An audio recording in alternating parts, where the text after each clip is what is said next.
Very good afternoon, student. Today let me start the physics class from your 6th lesson. Very important detailed question answer. The topic name is derive the equation for thin lens and obtain its magnification. In your textbook, the topic is lateral magnification. Here, lateral magnification in thin lens.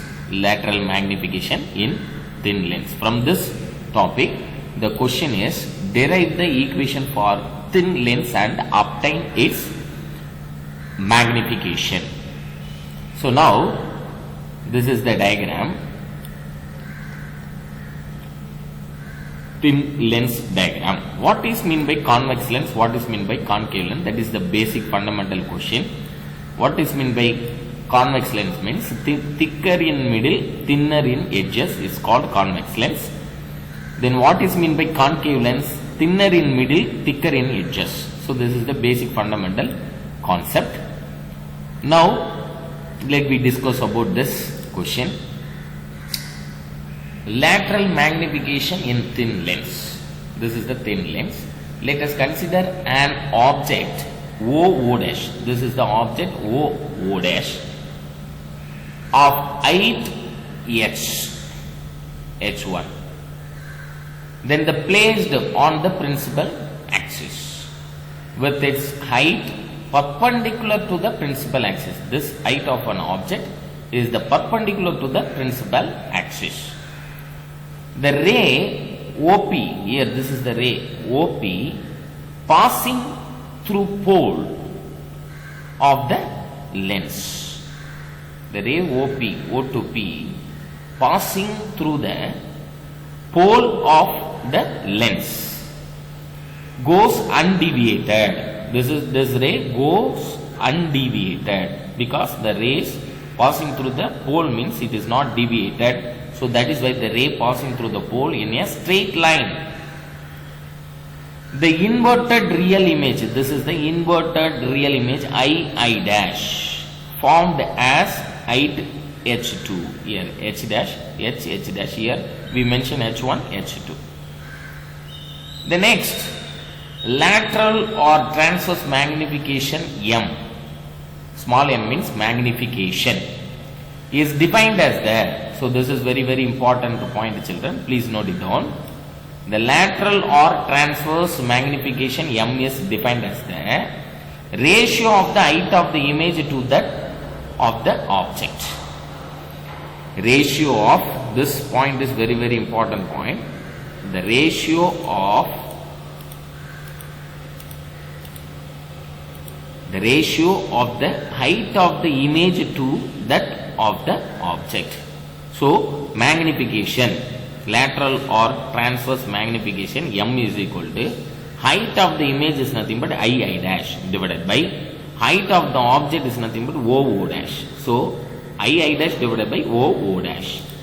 The next, from the two similar triangles PO dash, this is one triangle, and PI dash, another one triangle. I dash divided by O dash, here this is not a H dash, this is I dash divided by, this is a small error, I dash divided by O dash is equal to PI divided by PO. That means image distance from the pole divided by object distance from the pole. Applying the convention, sign convention, before the lens is considered as a negative, after the right hand side of the lens is considered as a positive. Here this H2, here this is the H2 become H2 and H1. So the equation from the sign convention, minus of H2 divided by H1, minus of H2 divided by H1 is equal to V minus, V means distance between the pole to the image is considered as a V. Then distance between the pole to the object is considered as a U. So So this is minus u plus v. So the equation v by minus u. Substituting this in the equation number 1. Equation number 1, we get m is equal to I dash divided by o dash can be written as minus h2 divided by h1 is equal to v divided by minus u. After rearrange this equation, we get m is equal to h2 divided by h1 is equal to v by u. The magnification is negative for real image. So this point is very important point, children. This is very important point for your objective type question. The magnification is negative for real image and positive for virtual image. So this is very important point. Magnification is negative for real image. Negative for real image. This point is very important point. The magnification is negative for real image and positive for virtual image. In the case of a concave lens, the magnification is always positive. So this point also is very important point. In the case of a concave lens, the magnification is always positive and less than 1. We can also have of the equation for magnification by combining the lens equation with the formula for magnification. M is equal to h2 divided by h1 is equal to, this formula is very important formula, children. Please note it down. M is equal to h2 divided by h1 is equal to f divided by f plus u, or m is equal to h2 divided by h1 is equal to f minus v divided by f. This is very important formula for the combining the lens equation. So this question is very important question. Once again repeat, derive the equation for thin lens and obtain its magnification. This is important detailed question answer. The next question is, here the next topic is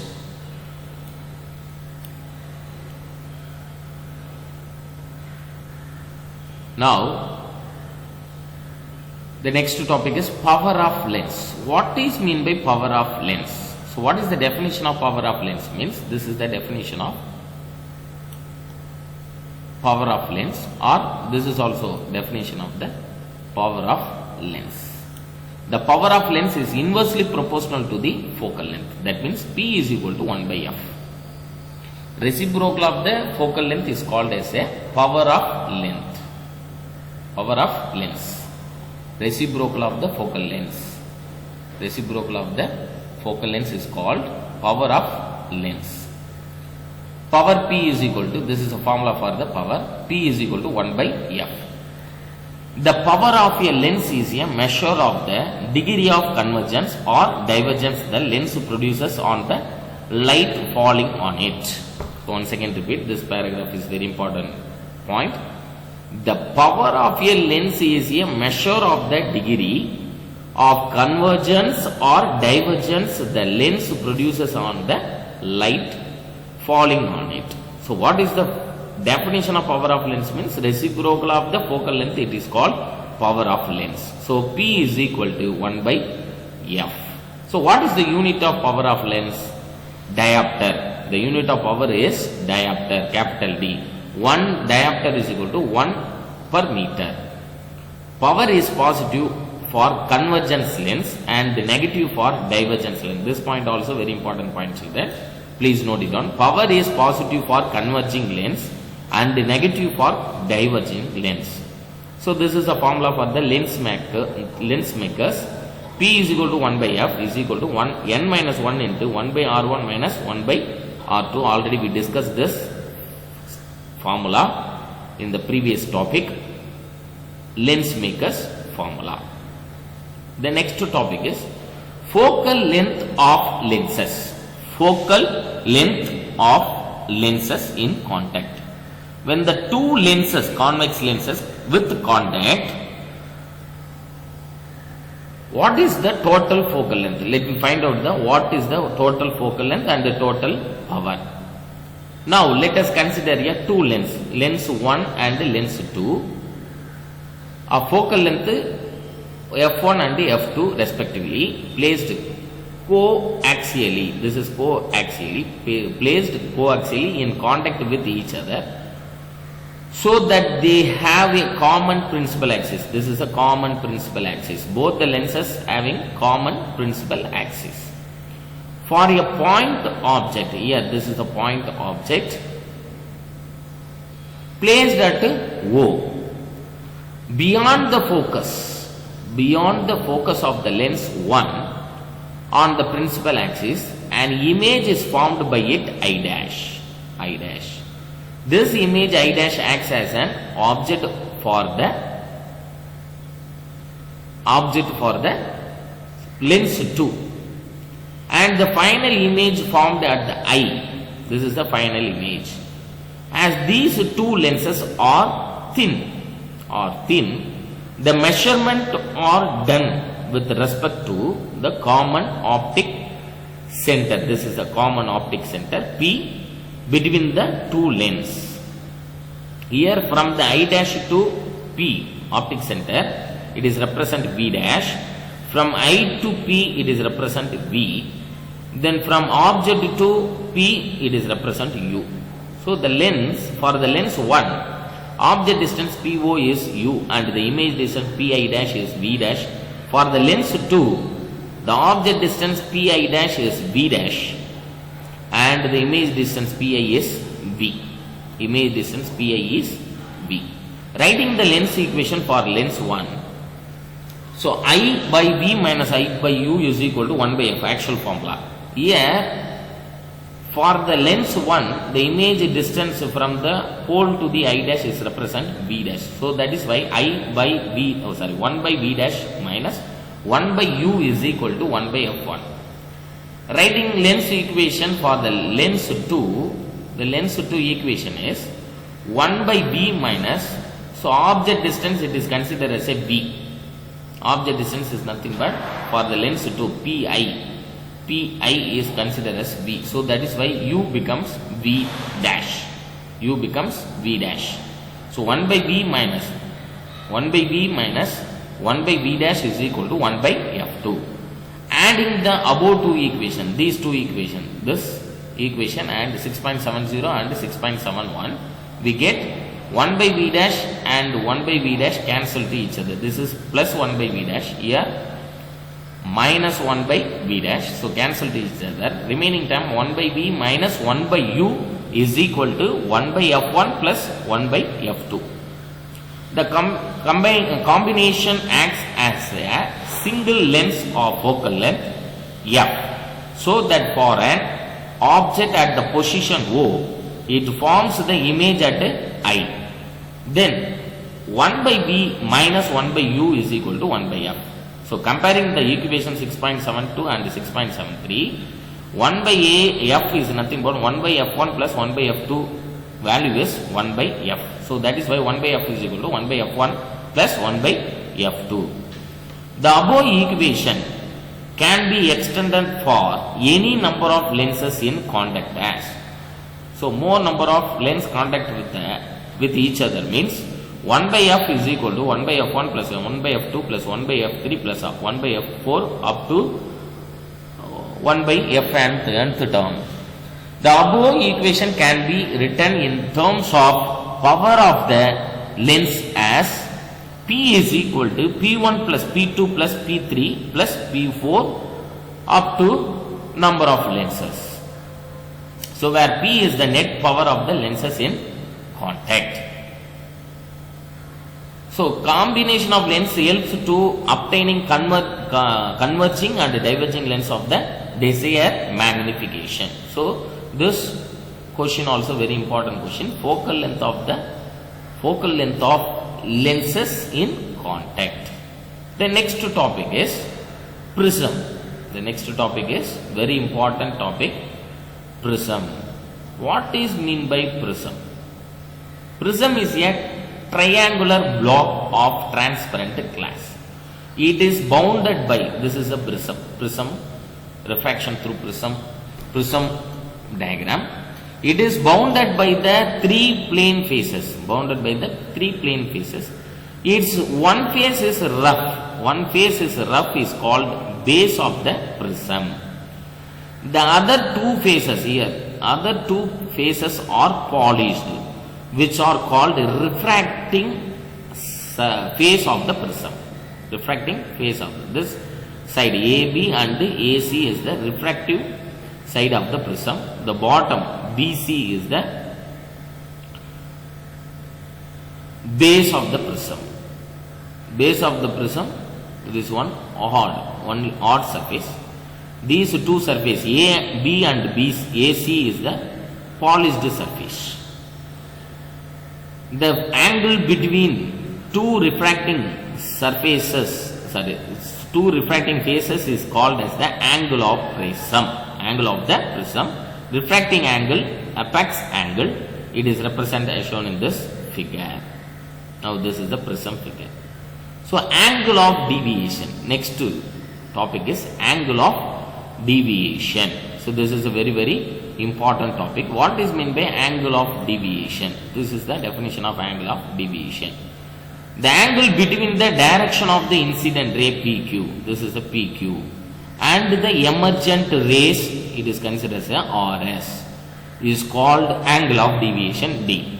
This is the angle of deviation D. The angle between the direction of the incident ray PQ and the emergent ray RS is called the angle of deviation D. This is the angle of deviation D. Now the derivation is, here this is the derivation. So what is the question from this topic means?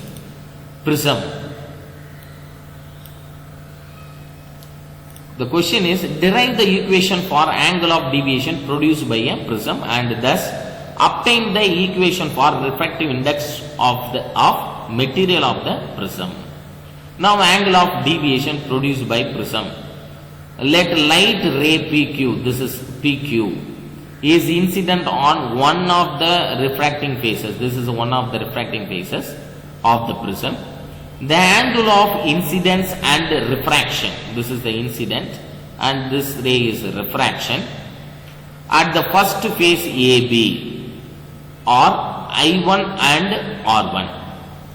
The path of the light inside the prism is QR. Q to R is the inside the prism. Path of the light inside the prism is QR.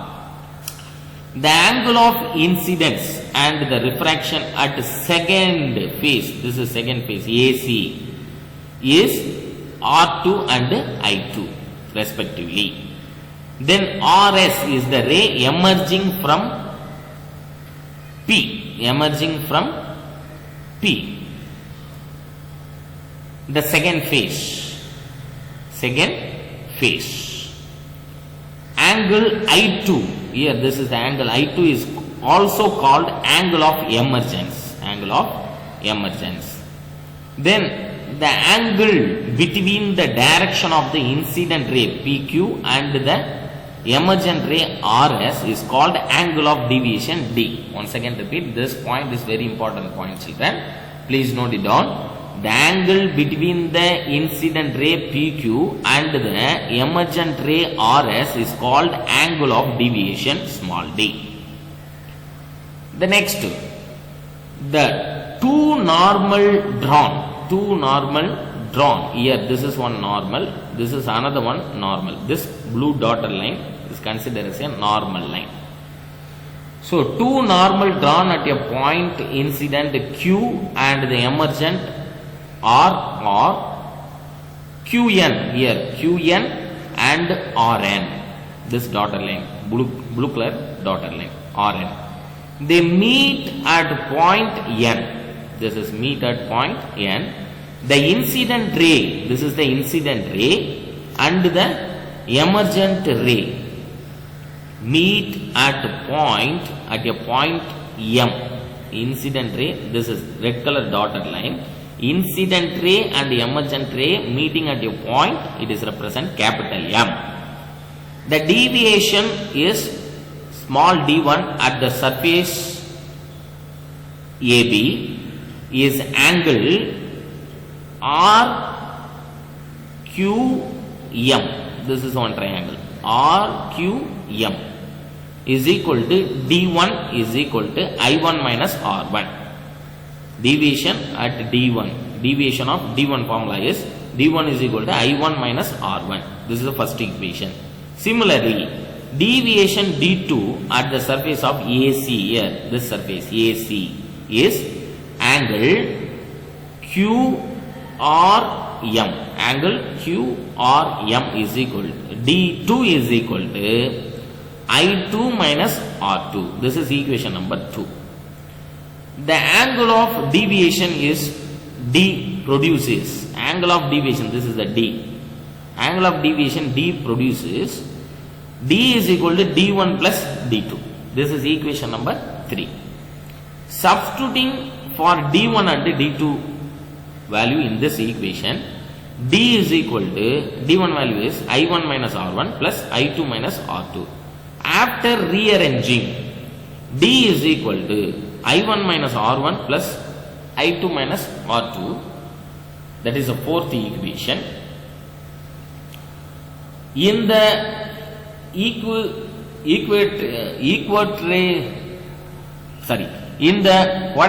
quadrilateral AQNR, in the quadrilateral AQNR here, this is AQNR, this is the quadrilateral AQNR.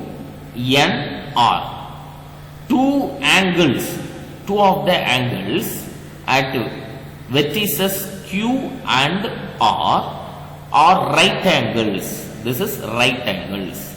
Therefore, sum of the other angles of the quadrilateral is 180 degree. Because this is 190 degree, this is another 190 degree. 90 plus 90, 180 degree. So, angle A, this is angle A. Angle A plus angle QNR is equal to 90 degree. 180 degree. This is equation number 5. From the triangle QNR, R1 plus R2, angle QNR is equal to 180 degree. Comparing these equations 5 and 6, we get R1 plus R2 is equal to A, because both the angles are equal. That is why R1 plus R2 is equal to A.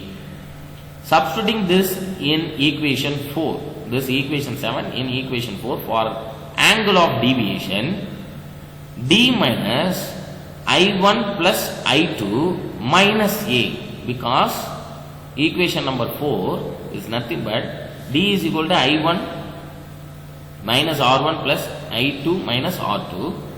After rearranging this step, we get D here. D is equal to, this is equation number 4. D is equal to I1 plus I2 separately, I term separately, R term separately. I1 plus I2 minus R1 plus R2. So, the equation number 7, R1 plus R2 can be written as A. So, that is why here D is equal to I1 minus R1 plus I2 minus R2. Here I1 plus I2 minus R1 plus R2. R1 plus R2 can be written as A. So, that is why this step becomes D is equal to I1 plus I2 minus E. Thus, the angle of deviation depends on the angle of incidence, angle of emergence, and the angle for the prism. Then refractive index of the material of the prism at minimum deviation, I1 is equal to I2 is equal to consider as I. R1 is equal to R2 is equal to consider as R. Consider as R. Now equation 8 becomes, this equation 8 becomes D is equal to angle of minimum deviation, capital D is equal to I1 plus I2 minus A, or I is equal to A plus D divided by 2. A plus D divided by 2, because I1, I2 is considered as I. then R1, R2 is considered as a R. So the equation is I1 plus I2 is nothing but 2I. 2I minus A. A is equal to, rearrange this step, we get I is equal to A plus D divided by 2. The equation 7 and 7 becomes, here rearrange this step, we get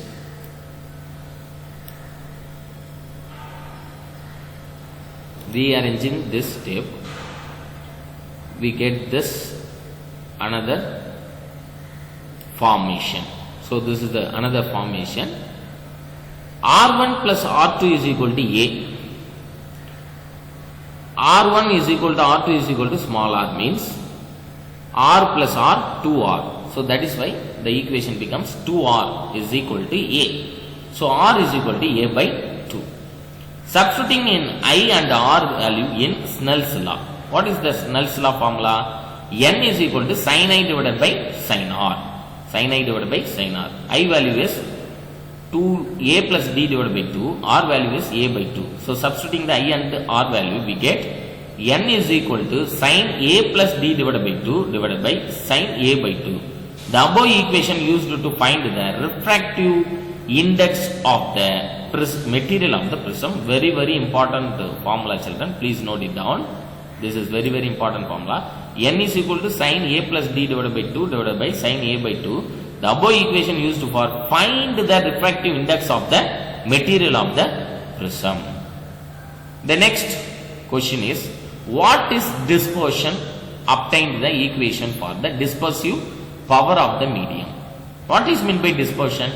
Dispersion is splitting of white light into its constituent colors. Dispersion is there. So this is the definition of dispersion. Dispersion is splitting of white light into its constituent colors. So this is the diagram. We can easily understand what is meant by dispersive power. What is meant by dispersive of white light? So this is the definition. Dispersion is splitting of white light into its constituent color. This band of colors of light is called dispersion.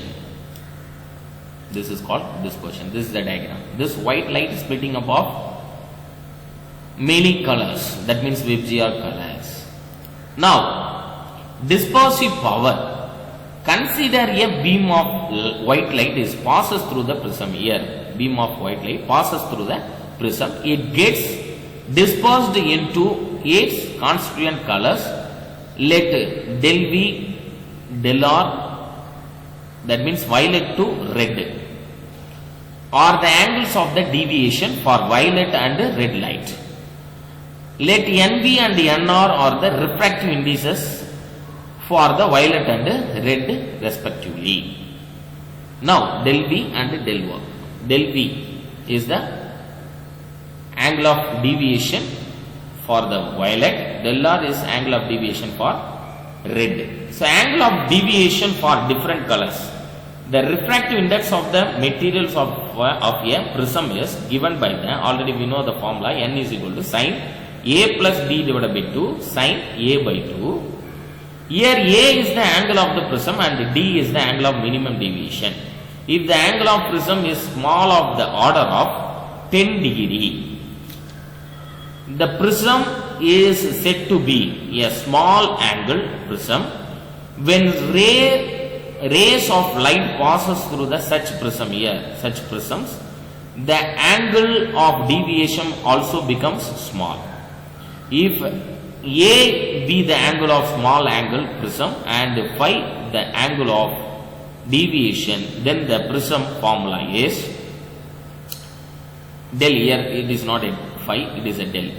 So the equation becomes N is equal to sin A plus del divided by 2 divided by sin A by 2. For small angles of A and del M, sin A plus del divided by 2 approximately equal to, similarly, A plus del divided by 2. This is the equation number 2. then sin a by 2 is approximately a by 2. So then the equation becomes n is equal to, this equation 1 becomes n is equal to a plus del divided by 2 divided by a by 2. So is equal to 2 cancel, a plus del divided by a is equal to, by the simplification, the step we get 1 plus del divided by a. 1 plus del divided by a.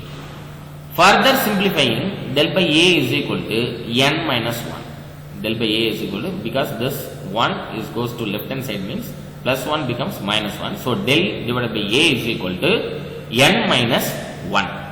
So del is equal to n minus 1 into a. So from this step we can rearranging and simplifying, del is equal to n minus 1 into a. When white light enters the prism, the deviation is different for different colors. Thus the refractive index is also different for different colors. So for the violet light, del B is equal to NV minus 1 into A. For the red light, del R is equal to NR minus 1 into A. This is equation number 6. The angle of deviation for violet colors del B is greater than the, this point is very very important point. The angle of deviation for violet color del B is greater than the angle of deviation for red color del R. The refractive index for violet color NB is, this point also very important point for adjective type. The refractive index for violet color NB is greater than the refractive index of the red color NR.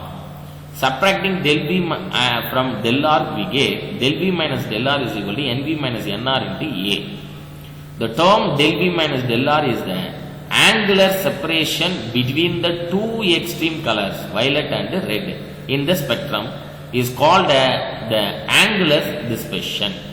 So clearly the angular dispersion produced by the prism depends on, first point, angle of the prism. So this point is very very important point. The angle of the dispersion produced by a prism depends on angle of the prism. Second one, nature of the material of the prism.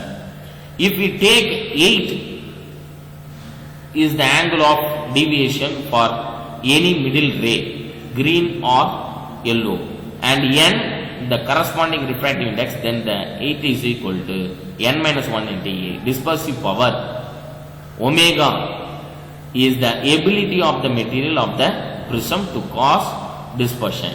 It is defined as ratio of the angular dispersion for the extreme color to the deviation for any many colors dispersive.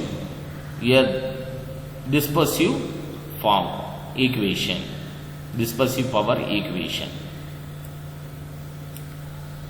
This is the formula for the dispersive power equation.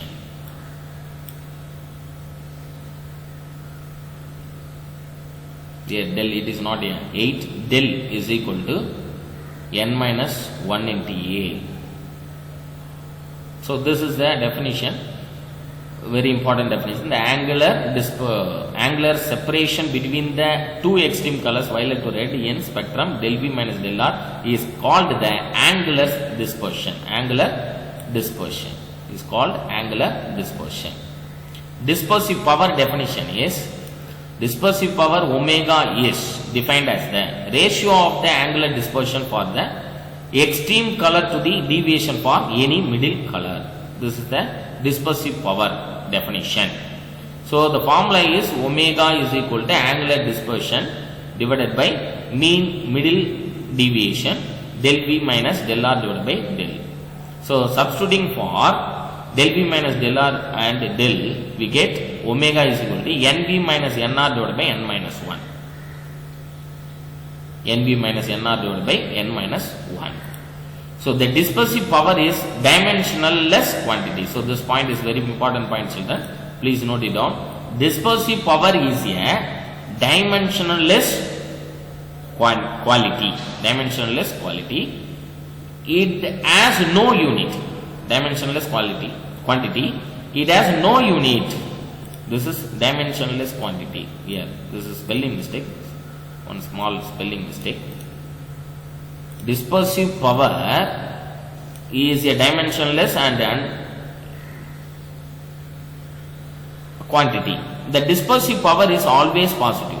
This is very important point. The dispersive power is always positive. The dispersive power of a prism depends only on the nature of the material of the prism, and it is independent of the angle of the prism. So this paragraph is very important for your objective type question.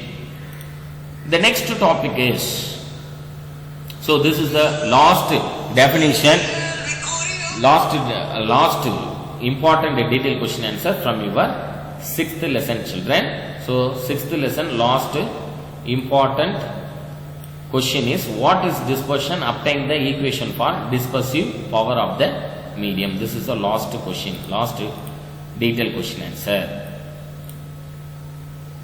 The next topic is scattering of sunlight. Next topic is scattering of sunlight. So if the scattering of light is by atoms and molecules which have size a very much less than that of the wavelength lambda of the light, that means A is lesser than lambda, then the scattering is called Rayleigh scattering.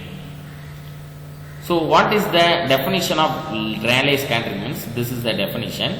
The intensity of the light scattered in Rayleigh scattering is inversely proportional to the fourth power of the wavelength. That means I is inversely proportional to lambda power 4, 1 by lambda power 4.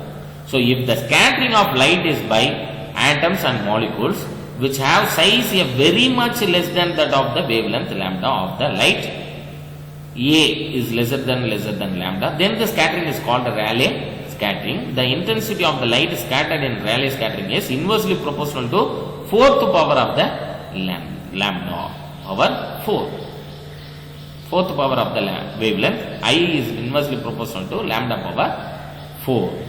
So this is very important question. According to this equation, during the time, this paragraph is very important for your 2 mark as well as the objective question. During the daytime, violet colors which has the shortest wavelength gets more scattered than the other colors. So please note it down, children. Violet color which has the shortest wavelength gets more scattered than the other colors. The next scattered color is blue.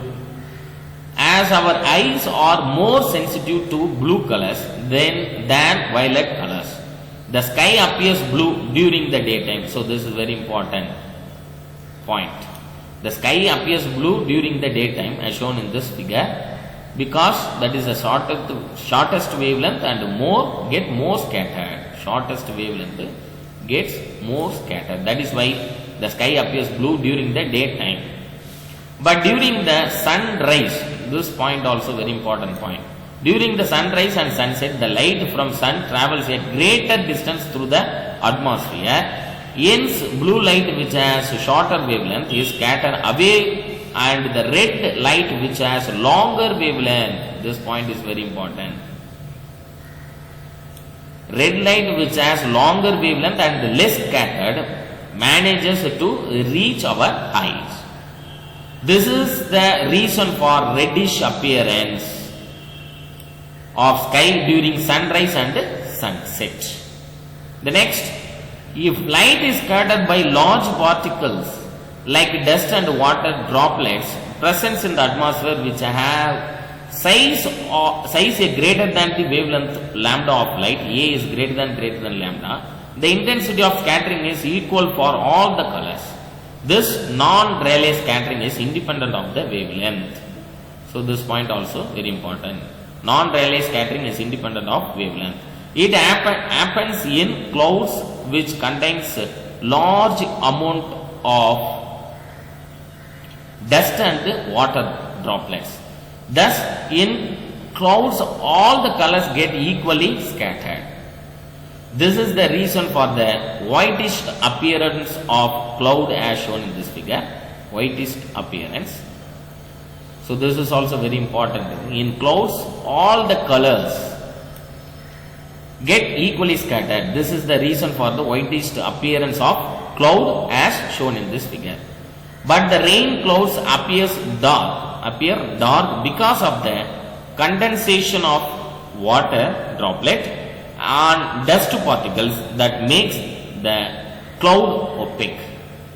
If the earth has no atmosphere, there would not have been any scattering and the sky would appear dark. So this is also very important point. That is why sky appears dark for the astronauts who could see the sky from above the atmosphere. So if earth has no atmosphere, there would not have been any scattering and the sky would appear dark.